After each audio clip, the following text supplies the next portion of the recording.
ಎರಡನೇ ಜಾತಿಗಳಿಗೆ ಸ್ತ್ರೀಯರು ಮತ್ತು ಪುರುಷರ ಕೈ ಪಾಲಿಸಬೇಕು. ಇವತ್ತು ಆ ಜಾತಿ ಈ ಜಾತಿ ಆ ಧರ್ಮ ಈ ಧರ್ಮ ಅಂತ ಹೋದ್ರೆ ಜಾಸ್ತಿ ಈ ದೇಶದಲ್ಲಿ ಇವತ್ತು ಸುಭದ್ರವಾಗಿರ್ತಕ್ಕಂಥ ಮನಸ್ಥಿತಿ ನಮ್ಮೆಲ್ಲರಲ್ಲಿ ಬರಬೇಕಾದ್ರೆ ನಾವೆಲ್ಲರೂ ಹಿಂದೂಗಳು ಒಂದು, ಹಿಂದೂ ಮುಸ್ಲಿಂ ಕ್ರೈಸ್ತರು ಒಂದು ಅಂತೇಳಿ ನಾವು ಭಾವಿಸಿದಾಗ ಮಾತ್ರ ಭಾವೈಕ್ಯತೆಯಾದಾಗ ಈ ದೇಶದಲ್ಲಿ ಶಾಂತಿ ರೀತಿಯಿಂದ ನೆಲೆಸಲಿಕ್ಕೆ ಸಾಧ್ಯವಾಗುತ್ತದೆ ಕೂಡ ನಾವು ಹೇಳಿ. ಇವತ್ತು ಅನೇಕ ರಾಜಕೀಯ ಪಕ್ಷದವರು ಇವತ್ತು ನಮ್ಮ ರಾಜಕೀಯ ಪಕ್ಷ ಇವತ್ತು ಗೆಲ್ಲಬೇಕಂತೇಳಿ ಜಾತಿಯ ವಿಸರ್ಜಿಸಿ ರಾಜಕೀಯ ಬಂದ ಸಂದರ್ಭದಲ್ಲಿ ಮತ ಗಳಿಸುವಂಥ ಕೆಲಸ ನಾವು ಮಾಡ್ತೀವಿ.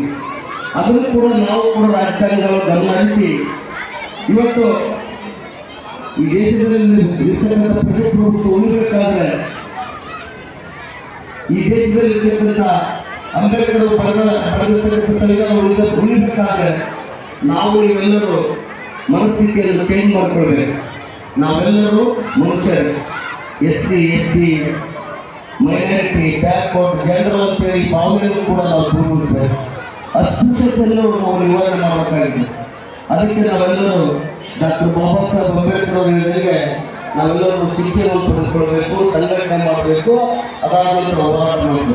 ಶಿಕ್ಷಣ ಇಂಥದ್ರ ಸಂಘಟನೆ ಇದ್ದರೆ ನಮಗೆ ಬೇಕಾಗ್ತಕ್ಕಂಥ ಮೂಲಭೂತ ಸೌಕರ್ಯ ಪಡ್ಕೊಳ್ಳಿಕ್ಕೆ ನಾವು ಹೋರಾಟ ಮಾಡೋಕ್ಕೆ ಸಿದ್ಧರಿರಲಿಕ್ಕೆ ರೆಡಿ ಆಗ್ತದೆ ಕೂಡ ನಾನು ಹೇಳಿ ಬಯಸ್ತೇನೆ.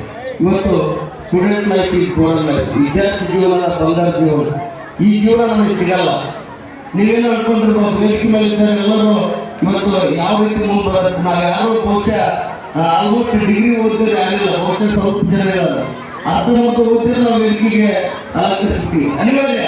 ಇವತ್ತು ಪ್ರಜಾಪ್ರಭುತ್ವ ಎಲ್ಲರಿಗಿದೆ.